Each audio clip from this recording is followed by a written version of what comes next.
அனைவருக்கும் இனிய மாலை வணக்கம். விழா ஏற்பாட்டாளருக்கு முதல்ல நன்றியை தெரிவிச்சுக்கிறேன். ஏன்னா சமுதாயத்து மேலே அக்கறை எடுத்து அவங்க உங்களுக்கு இந்த மாதிரி ஒரு சிறப்பான விழாவை ஏற்படுத்தி கொடுத்துருக்காங்க. ஸோ நல்லது யார் சொன்னால் என்ன, நல்லது சொன்னால் எடுத்துக்கலாம். இவங்க ஃபஸ்ட்டு என்ன இதுக்காக அழைக்கும் போது எனக்கே ரொம்ப இந்த பெருமையாக இருந்தது. ஏன்னா நான் ஒவ்வொரு இடத்துக்கு நாங்களாக போயிட்டு தான் அவேர்னஸ் ப்ரோக்ராம் பண்ணணும் சொல்லி மேக்கட்டே ட்ரை பண்ணிக்கிட்டு இருந்தோம். இவங்களாம் எங்களை எப்படி தான் கான்டாக்ட் பண்ணாங்க எங்கள் ஆஃபீஸ்க்கு மேம் நீங்கள் அவேர்னஸ் ப்ரோக்ராம் பண்ணால் நல்லாயிருக்கும் அப்படின்னு சொல்லிட்டு. ஸோ அந்த இதில் உங்களுக்காக இந்த அடிமையாதல் போதையாதல் இதை பற்றி உங்களுக்கு தெளிவாக சொல்லிட்டு போகலான்னு வந்திருக்கேன். ரொம்ப நேரம்லாம் பேச மாட்டேன், ஷார்ட்டாக சொல்லிட்டு போயிடுறேன். என்ன இதுனா நிறைய யங்ஸ்டருக்கு என்ன தெரிய மாட்டேங்குதுன்னா, அடிக்ஷன் ஆகிட்டதுக்கப்புறமும் இல்லை ஒரு கேஸ் ஃபைல் ஆகுது அதுக்கப்புறம் நடக்கிற இதெல்லாம் நான் உங்களுக்கு சொல்லிடுறேன். அடிமையாதல்ங்கிறது போதை ட்ரக்ஸுக்கு அடிமையானது மட்டும் இல்லை, அது கெட்ட பழக்க வழக்கங்கள் எல்லாத்துக்கும் தான் சொல்கிறேன். இப்போதைக்கு அது ஒரு மொபைல் யூஸ் பண்ணிக்கிட்டு இருக்காங்க, அளவுக்கு அதிகமாக யூஸ் பண்ணிக்கிட்டு இருக்காங்க. எனி டைம் மொபைல் யூஸ் பண்ணனா அதுவும் ஒரு வித அடிமையாதல் தான். எனி டைம் பிடிச்ச சாப்பாடு சாப்பிட்டுட்டே இருக்காங்க, அளவுக்கு அதிகமாக எடை போட்டுகிட்டே இருக்காங்கன்னா அதுவும் ஒரு வித அடிமையாதல். அதே மாதிரி ட்ரக்ஸு ஒரு மாத்திரை இல்லைன்னா அது ஒரு டானிக்கமாக இருக்கும், அதை அவங்க அளவுக்கு அதிகமாக டெய்லி எடுத்துக்கிட்டே இருக்காங்கன்னா அதுவும் ஒரு வித அடிமையாதல். அது மாதிரியே தான் இதுவும். நீங்கள் ட்ரக்ஸுன்னு சொல்லிட்டு ட்ரக்ஸில் கேட்டகரி நிறையா இருக்கும். ஹான்ஸு, குட்கா, பான் மசாலா, ரெண்டாவது இதில் மதுபானங்கள். இதை ஏன் உடல்நலருக்கு தீங்கு அப்படிங்கிறதே தாண்டி, ரெண்டாவது இது ரிலேட்டடாக நீங்கள் இப்போ ஒரு போலீஸ் கேஸ் ரெஜிஸ்டர் ஆகுதுன்னா அதோட பின்விளைவுகள் எப்படி இருக்குன்னா, நாங்கள் ஒரு கேஸ் திரும்ப ஒரு இப்போ NDPS கேஸில் ஒரு கஞ்சா ஃபைல் பண்ணோன்னா அவங்க ரிப்பீட்டடாக அந்த தப்பு பண்ணுறாங்கன்னா அவங்களுக்கு ஹிஸ்ட்ரி சீட்னு ஒன்று ஓப்பன் பண்ணுவோம். எதுக்காகனா இப்போ அந்த அக்யூஸ்டோட பேக்ரவுண்டை வாட்ச் பண்ணுவாங்க. அவன் சின்ன வயசுலேருந்து எப்படி சடனாக அக்யூஸ்ட் ஆகிறானா இல்லை எப்படி அவனோட பிஹேவியர் பழக்க வழக்கம் அப்படின்னு சொல்லிட்டு அந்த உங்களை பற்றின டீட்டெயில் அதில் எல்லாமே இருக்கும் வித் ஃபோட்டோவோட.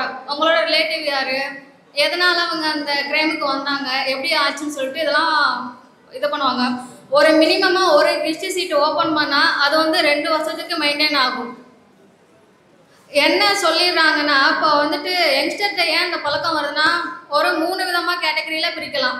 ஒன்று இன்ட்ரெஸ்ட், எல்லாரும் இந்த போதையை பற்றி சொல்லிக்கிட்டே இருக்காங்களே அதை எப்படி தான் இப்போ ட்ரை பண்ணி பார்க்கறதுக்காக அந்த மாதிரி ஒரு இன்ட்ரெஸ்ட் எடுத்து ட்ரை பண்ணி பார்க்குறது.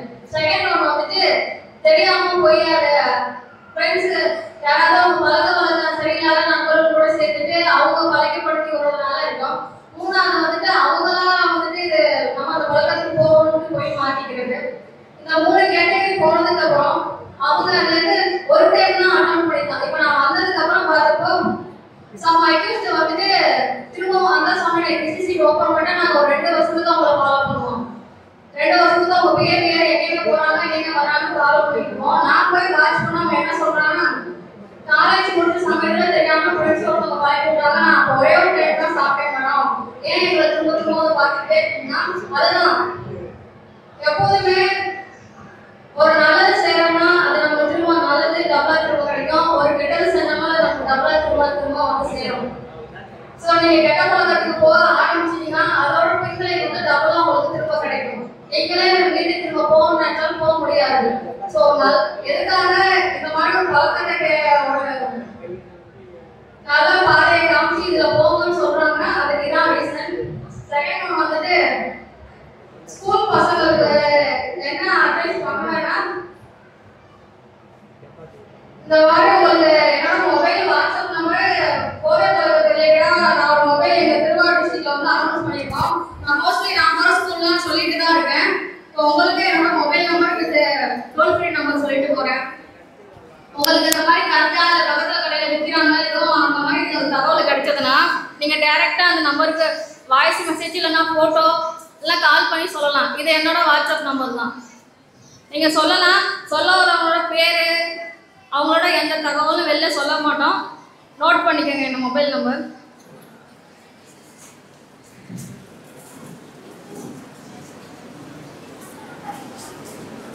இதுக்காக தமிழ்நாடு ஃபுல்லாக ஓவரால் என்ன நம்பர் டோல் ஃப்ரீ நம்பர் இருக்குது நம்பர் நோட் பண்ணுங்க. இதுக்கு 10 5 181. செகண்ட் வந்து இது திருவாரூர் மாவட்டத்துக்கு இது டைரெக்டாக கால் மெசேஜ் பண்ணால் நான் தான் அந்த மெசேஜ் பார்ப்பேன், வேறு யாருக்கும் கூட இதை ஷேர் பண்ண மாட்டேன். நம்பர் வந்து 80 72 58 93 05. மறுபடியும் சொல்கிறேன், 80 72 58 93 05. உங்களுக்கு லாஸ்ட்டாக ஒரு ஷார்ட் ஆஃப் ஸ்டோரி சொல்லிட்டு என்னோட உரையை கம்ப்ளீட் பண்ணிடுறேன். என்ன ஸ்டோரினா, ஒரு பையன் வந்துட்டு ஒரு 9 வயசு ஒரு பையன் இருக்கான். அவன் வந்து யார் சொன்னாலும் கேட்க மாட்டான், அம்மா என்ன சொன்னாலும் கேட்க மாட்டான், வீட்டில் சொல்கிற யார் சொன்னாலும் அதை எடுத்து அந்த பக்கம் இந்த பொருளை வாங்கிட்டு வான்னு சொன்னால் கேட்க மாட்டான். சேம் இதே பழக்கம் தான் ஸ்கூலுக்கு போனாலும்.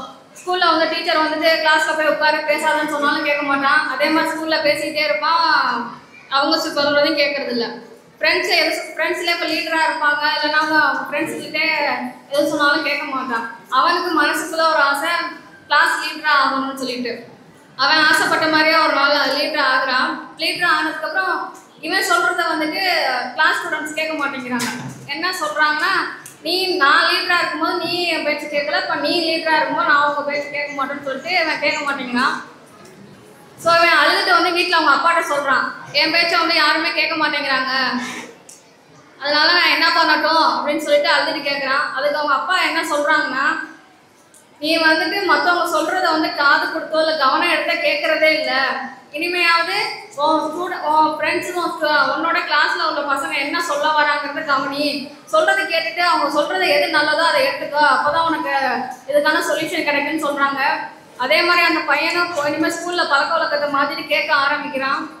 ஸ்டூடெண்ட்ஸ்கிட்ட வந்து என்னன்னு கேட்குறான், உங்களுக்கு என்ன வேணும், இதில் பிரேக் வேணுமா, பிடி பீரியட் வேணும், இந்த மாதிரி எங்களுக்கு எக்ஸ்ட்ரா இதுக்கு வந்துட்டு திரும்ப அந்த டவுட்டு சொல்லி கொடுத்தா நல்லாயிருக்கும் அப்படின்னு ஸ்டூடெண்ட்ஸ் சொல்கிறாங்க.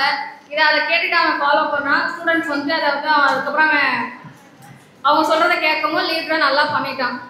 ஸோ அது மாதிரி உங்களுக்கு நல்லது வந்துட்டு யார் சொல்லணும்னு நினைக்கிறாங்களோ அதை வந்து ஃபாலோ பண்ணிக்கோங்க. இவங்க அவங்க எடுத்து விழாக்குள்ளிருக்கு ரொம்ப நன்றியை தெரிவித்துக் கொள்கிறேன். Thank you so much.